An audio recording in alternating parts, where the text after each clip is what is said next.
السلام علیکم۔ جو بے زبان پرندوں کی بھی آواز سن سکتا ہے، تمہیں لگتا ہے وہ تمہارے دل کی کیفیت سے ناواقف ہو سکتا ہے؟ پوچھا گیا جنت کے بارے میں کچھ ایسا بتائیں کہ شوق پیدا ہو۔ فرمایا گیا وہاں محمد صلی اللہ علیہ وسلم ہوں گے۔ دعا اپنے لیے مانگنا عبادت ہے، دوسروں کے لیے مانگنا خدمت ہے۔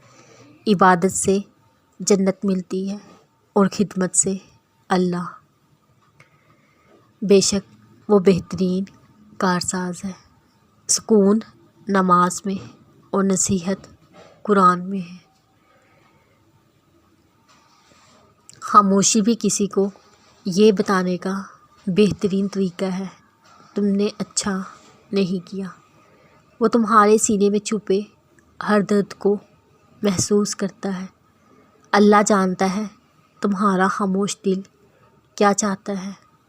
قرآن کہتا ہے مجھے یاد کرو گے حافظ بن جاؤ گے، مجھے سنوار کر پڑھو گے قاری بن جاؤ گے، مجھے پڑھانے بیٹھو گے استاد بن جاؤ گے، میرا ترجمہ کرو گے عالم بن جاؤ گے، میری تشریح کرو گے مفسر بن جاؤ گے، میری تقریر کرو گے مبلغ بن جاؤ گے، میرے مطابق فیصلہ کرو گے قاضی بن جاؤ گے، مجھ پر عمل کرو گے ولی اللہ بن جاؤ گے۔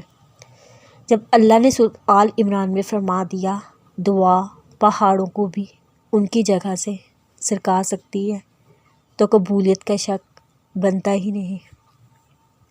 اور عنقریب تمہارا رب تم کو اتنا کچھ عطا فرمائے گا کہ تم راضی ہو جاؤ گے۔ حسد کی اس سے سادہ اور آسان تعریف میں نے آج تک نہیں پڑھی۔ حسد رب کی تقسیم سے اختلاف رکھنے کو کہا جاتا ہے۔ سکون چاہتے ہو تو دوسروں کا سکون تباہ مت کرو۔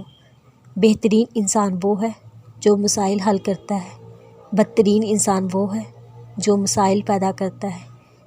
ایک بات یاد رکھنا، جب تک دوسروں کا دل آپ کی وجہ سے بے سکون رہے گا، سکون آپ کو کبھی نہیں مل سکے گا۔ اور اگر اللہ چاہے ہماری پریشانیاں خوشیوں میں، ہماری کمزوریاں طاقت میں بدل دے گا۔ ہم اللہ کو بھول سکتے ہیں مگر اللہ ہمیں نہیں بھولتا۔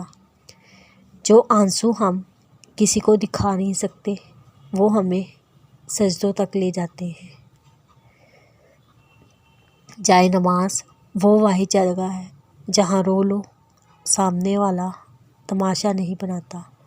جب ہم تمام فیصلے اللہ پر چھوڑ دیتے ہیں تو ان فیصلوں پر سکون ملنا شروع ہو جاتا ہے۔